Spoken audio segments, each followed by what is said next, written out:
So Apple just announced their brand new set of AirPods, AirPods 3. And basically what they did is they took AirPods Pro and AirPods 2, put them together, and basically made the perfect set of AirPods for the average person. These new AirPods bring actual practical features that the average person is going to take advantage of, such as the battery life. These new AirPods are getting 6 hours of playback time versus the 5 hours, and they're getting up to 30 hours of total listening time versus the 24 hours on the AirPods 2.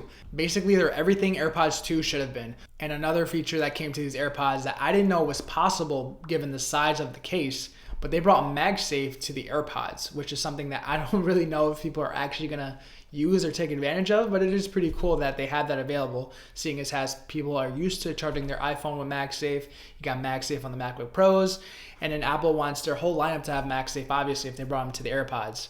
And Apple silently released a new MagSafe charger on the AirPods Pros as well. You can't buy it separately, you have to buy a new pair of AirPods Pros, which is not gonna be worth it. But if you want the MagSafe charging, you can get it on the new AirPods 3 and the AirPods Pro, but not the base model AirPods 2. With these new AirPods, you're also gonna get adaptive EQ and you're gonna get spatial audio. When I was listening to the keynote, one of the things that really struck me, and I was listening on my AirPods Pros, and I didn't even know that Apple did this, but I had to get up for a second and walk away from the stream, and as I was turning my head, I would hear people talking in this ear and then in this ear, and it was crazy because I had never experienced spatial audio. Obviously, I knew my AirPods Pro had them, but I never listened to something that actually had them and took advantage of it. But I could literally turn my head and it would sound like people were talking over here on this side and behind me, and I could hear sounds going past my face.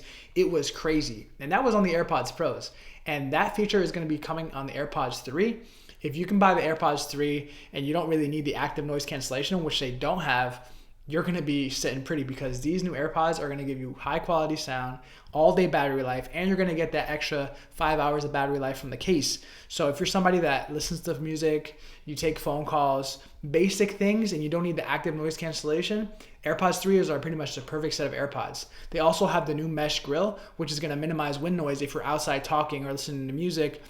It's not as good as active noise cancellation, but it does cancel out the wind noise that's around you that might blur your voice or alter the sound that somebody else is picking up on the microphone. Another new feature that came to these AirPods is a new force touch sensor on the side. No more swiping, no more tapping. You're gonna get that nice firm touch sensor just like the AirPods Pros, and you're gonna get a shorter stem, so you're not gonna see that big bulky Q-tip sticking out of your ear. It's gonna be a little bit more refined, a little bit thinner, a little bit more sleek, and people like that. And if that wasn't enough, Apple also added IPX4 Sweat and water resistance to these AirPods. So basically for $180, you're getting 99% of the features that the AirPods Pros have, but you're not gonna get the silicone tips. And some people prefer the fit on the regular AirPods anyway, and they don't want the silicone tips because they hurt their ears or whatever. So if you're somebody who likes the fit of the AirPods 2s, get the AirPods 3s, you're gonna love them. Just spend the money on them. I'm on my 5th pair of AirPods, literally. I've had 2 pairs of AirPods 2s and 3 pairs of AirPods Pros. I lose them, and then I end up just buying a new pair and then finding the old one and then selling the old one. So right now I'm just rocking 2 pairs of AirPods Pros. Let me know down in the comments what AirPods you have. If you have AirPods, do you prefer Beats? Let me know in the comments, and I'll see you guys in the next one. Peace.